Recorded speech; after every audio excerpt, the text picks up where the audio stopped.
everyone. So I am out here at a foreclosure that we purchased, and I thought that I would kind of go over the numbers and tell you guys a little bit about it and let you see it for yourselves.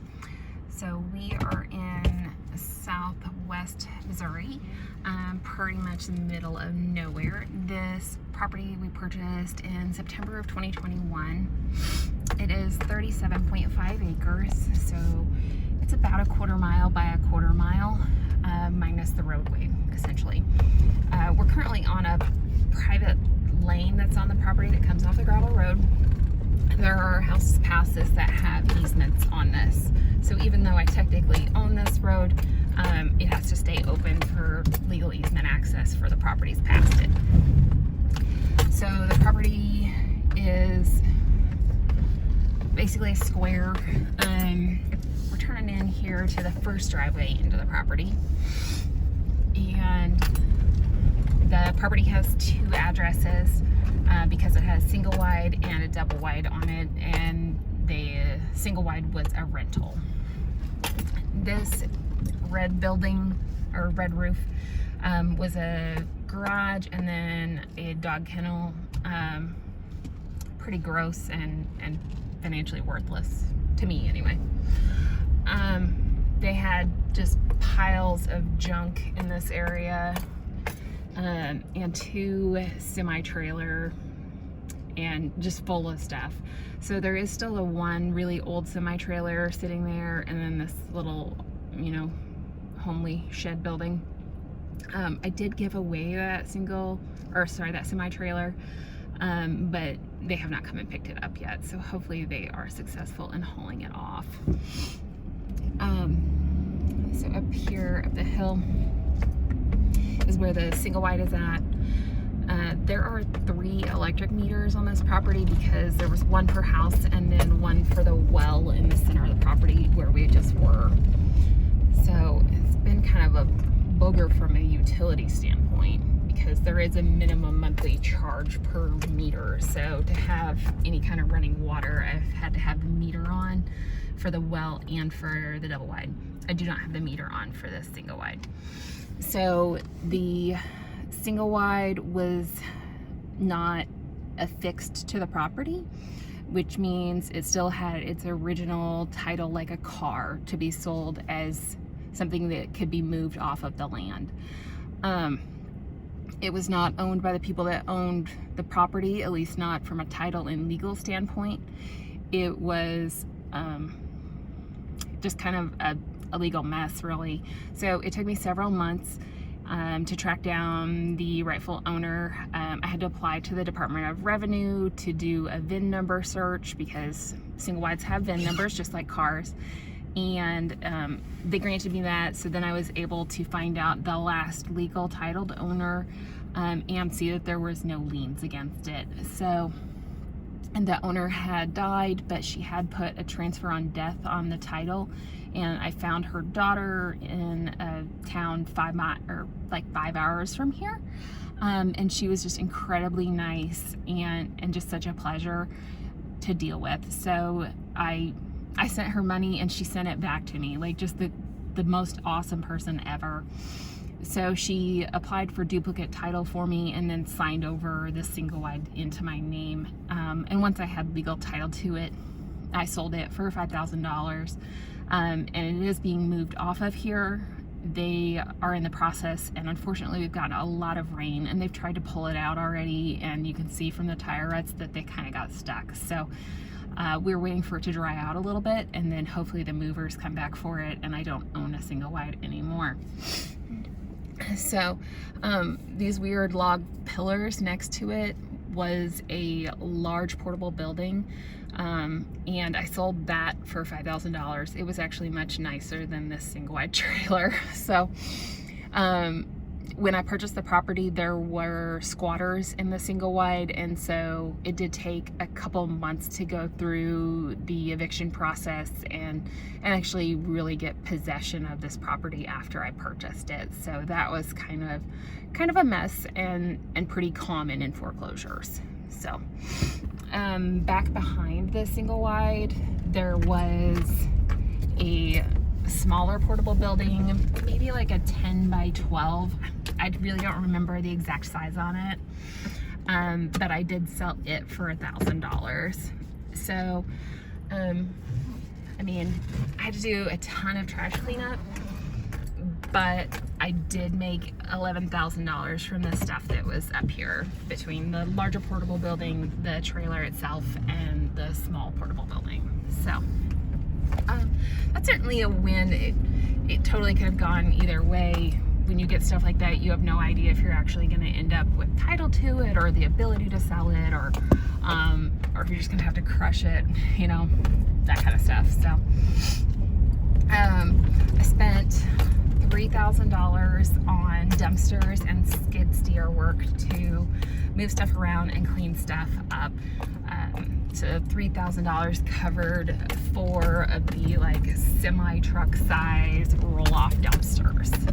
So a pretty substantial amount of trash.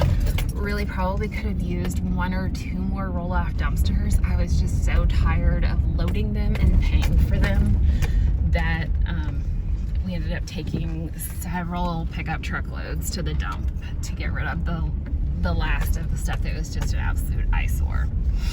So they just had tons of trash, just crap, really. I mean, stuff with clearly no value, like multiple semi-truck wind scoops and I don't know, just piles and piles of trash. So this is the second driveway on the property, and it comes into a double wide. The double wide is super nice. We've done a little bit of work to it and have a little bit more to go, but all in all, a super nice property. There is 2 portable buildings up here also. So many portable buildings. That one is pretty rough. The floor is rotten in it, and it's just gonna stay there, and the buyer can do whatever they want with it. This is the double wide, and then that is a really nice portable building. I am gonna leave that with the property, just because it does add a little bit of value, and just makes life more convenient for the future buyers. So for the double wide, our biggest improvement or repair here was the roof. The roof was bad and it had no gutters. So that was $14,000.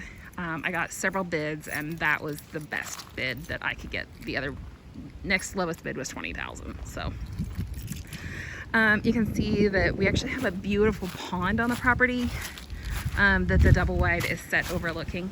The double wide's on a permanent foundation. It's on a block foundation, and then they've got the rock veneer. It's very nice. So beautiful pond. And they did set the double wide, technically, that's my porch toilet. They did technically set the double wide backwards so that they could build a porch to overlook that pond. So the approach to the house and the floor plan for where you come into the house is odd. So coming into the house, you come into this like mudroom bathroom. So it has a toilet and then this tiny shower. No sink though. So technically it's a half bath, but there's like this giant space over here that kind of begs for a utility sink. And then you walk into the laundry room. There's a second back door, furnace we had serviced, water heater, etc. And then in the house, excuse the remodeling junk. This is like the den. It's got a very pretty fireplace that's propane, and it's a big room. So like I said, this double wide is huge. It's 32 by 80 is what they sell the model as. It doesn't actually measure that. I think it measures 31 by 77. But then they've got the addition off the front of it, so it ends up being about 2,500 square feet.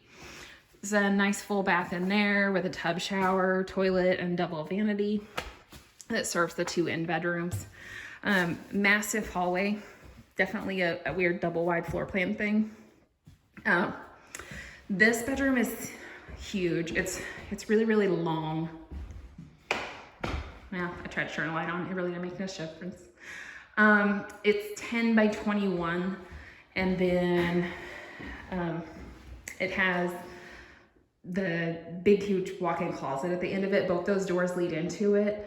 I'm not sure why they didn't just do a bifold, but I'm not mad because I really hate bifold doors.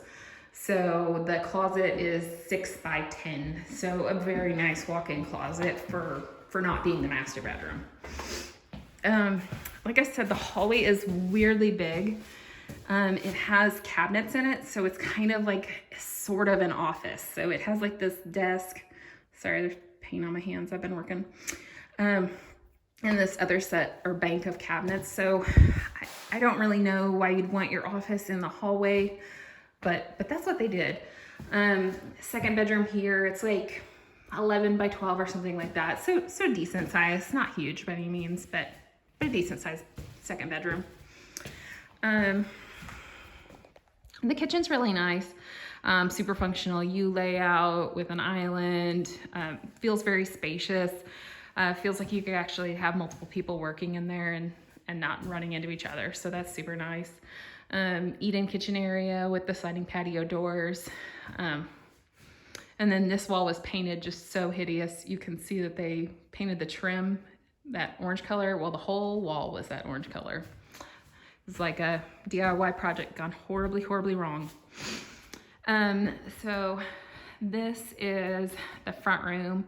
And then this is what I was talking about. This is their addition sunroom type thing that they built off of what would typically be the front of the double wide. So they opened this up and they installed these very pretty cedar pillars and column header looking thing. And then it all just overlooks the pond. And obviously it's winter time, so everything's kind of brown, but in the summer it's gorgeous. So that is a spring-fed pond and it is stocked. And then I've got a pair of mallards that are sitting on a nest down there. So it's just super cute. These windows are giant. They're like 6 foot by 6 foot.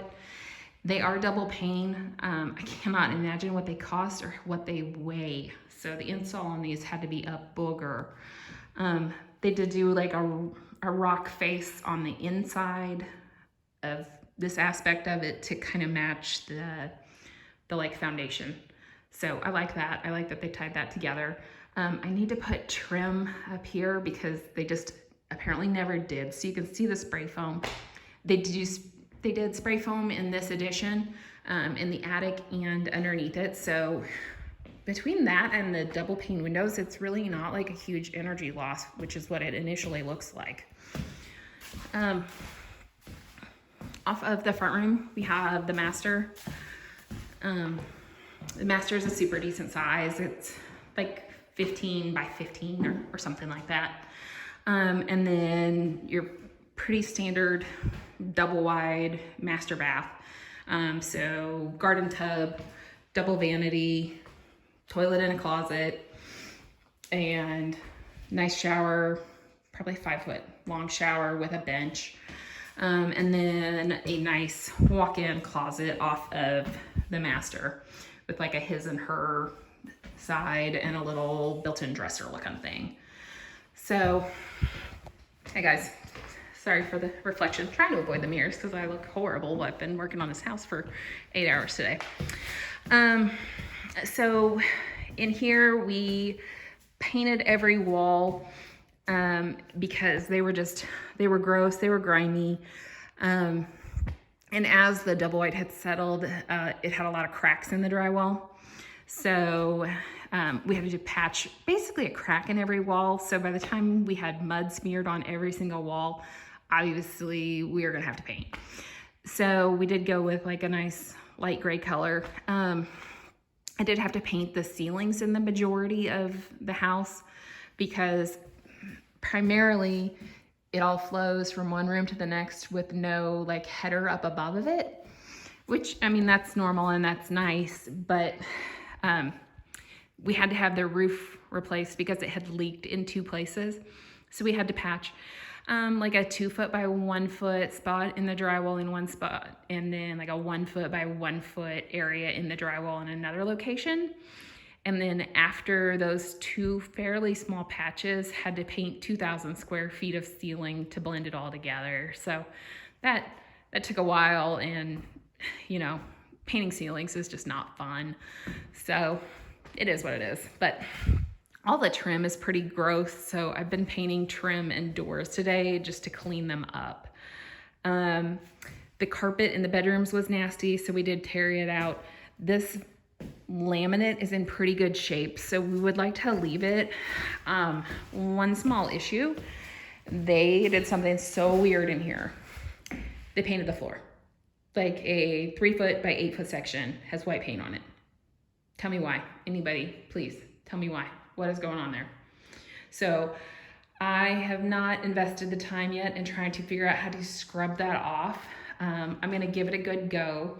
If I cannot get it scrubbed off, I probably will have to replace the flooring in here, because I cannot imagine selling it with this DIY disaster on the floor.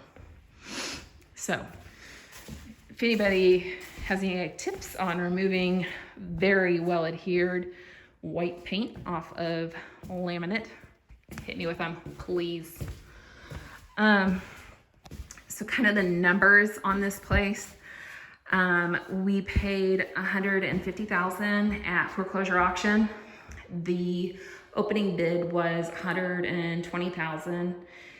It was foreclosed on because the couple that owned it was going through a divorce and they couldn't get along, and they had both moved out, and neither one of them was willing to come back and figure out how to evict the people from the single wide trailer that were like a relative of their original renter. So the people living there were not even who they had rented it to. They were just people that had taken advantage of the situation and the kind of personal chaos, and had moved in and had never paid rent. So they did originally try and sell it. They listed it for I think $240,000, and they were under contract for $190,000. And the contract fell apart a couple of days before foreclosure auction because of the squatters. The buyers were not willing to purchase squatters. So they backed out because the former owners of this property were unwilling or unable to deal with the squatter situation.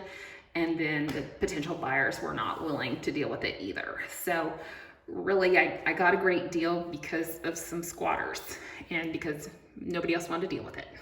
So, like I said, paid $150,000. There was another investor at the auction, so that's why it went for more than the opening bid of $120,000.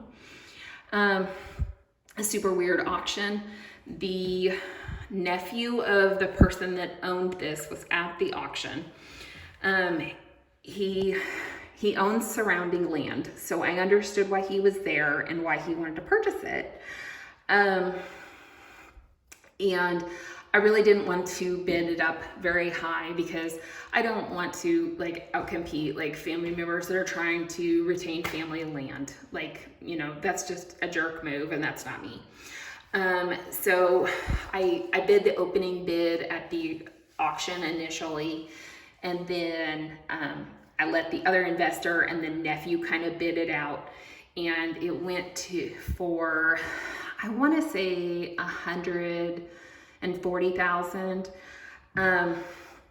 But the nephew looked so nervous, like so nervous. Like obviously he had never been to a foreclosure auction before and really didn't know what he was doing. And the lawyer conducting the sale could pick up on this. Like it was very obvious.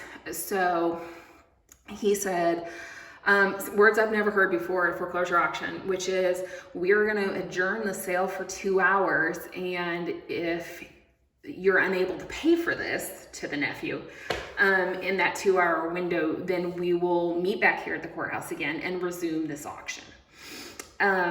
Never heard that before. Maybe that's a thing somewhere else, but I've been to a lot of auctions, and that was a first for me. So I was like, okay, whatever. I lost this property. Obviously, he does have a way to get the money, or he wouldn't have bid. So I was like, okay, fine. I'm going back to work because this was on my lunch break. So I headed back to work, and maybe an hour and a half later, The lawyer is like frantically calling me. So I work in healthcare. I was in a patient room, so clearly didn't have my cell phone with me, not answering it. The lawyer like went above and beyond and like looked me up on Facebook, realized where I worked, and tracked me down and had the front desk staff come and hunt me down. And so I come out and I, talk to him, and I was like, hey, what's going on? And he's like, that guy thought that he could get a loan today to pay for this property, which is not how it works. So when you buy a property at foreclosure auction, it is a cash the day of sale, deal, whatever. So you cannot use this property as the collateral to buy this property because there's no appraisal, and like it just doesn't work that way. You cannot like go in and say, all right, I want to borrow $150,000 against this property that I don't own and I need the check today. Banks don't work like that. So I said, okay, are we auctioning it again, or like what are we doing? And he said, yep, meet you back at the courthouse in 15 minutes. And I said, okay, let me get somebody to take my patients. I will see you there. And so my coworkers are awesome, and I ran back over to the courthouse, and I showed up, and I was the only one there. And we were like 1 minute before we were going to restart the auction, and he intended to restart the auction and did restart the auction back at the original opening bid of $120,000. So I was like, oh my gosh, I'm about to get this place for $120,000. And then the other investor came squealing in the parking lot. And he unfortunately had left as well, and he had ended up behind a slow mover. So he barely made it, but he did make it. The bidding at that point went to $150,000. I outbid the other investor. He was there with his hard money lender, which was interesting. And here we are. So we own it now. And after rehab, and being fixed up, and with current market conditions and no squatter and a good roof, this place is probably worth around $300,000. So somewhere in the 275 to 320 range. Like we'll probably list it for 320 and probably sell it for 290. Would be my expectation, but we'll see. The market's insane, and there are no comps. So there are still a ton of people that want to leave the city and move to rural areas. So this 37.5 acres is super desirable. Obviously not desirable that it is a double wide, but it is a really nice double wide, and it's very clean. Obviously non-smokers and stuff like that. So it's a very nice house. So it doesn't feel like a trailer. Speaking of which, the bank held the title on this double wide separate from the property deed. So this double wide was not affixed to the land either. So the bank was awesome, and their lawyer was like the nicest guy ever, and just such a pleasure to deal with. And so he got me a repo title on this place within a week, and had me deed on the land within a week, which is just phenomenal. So I did affix the deed, or I fixed the double wide to the property. So it no longer has an independent title. It's not going anywhere. So that makes it eligible for government financing, like FHA loans and stuff. So it makes it more saleable. So that's obviously an advantage as an investor, to open up a wider range for your buyer pool. So do that if you end up owning a double wide or single wide. Any questions about this? Hit me with them. I'm trying to think anything else. I've done about $20,000 in repairs so far, and I do have some major plumbing issues to still address that will require a backhoe. And that is near the well, because this is on a private well. So I will probably spend another $5,000 on the plumbing situation. So I will probably spend $25,000 on repairs. Like I said, bought it for $150 and sold some stuff off of the place for $11 grand. And the anticipated resale price on it is around 300, but we'll see what the market says. So I've owned it for 5 months now, and that is longer than I would like to have owned it. I would like it to have already been done and listed, but when you're dealing with a squatter, and we had another project underway when we purchased this, and it is a little bit of a drive from our property where we live. I mean, honestly, 5-6 months is not terrible turnaround time. So if we get it listed at the 6-month mark, I'm satisfied with that. So anyway, let me know if you have any questions.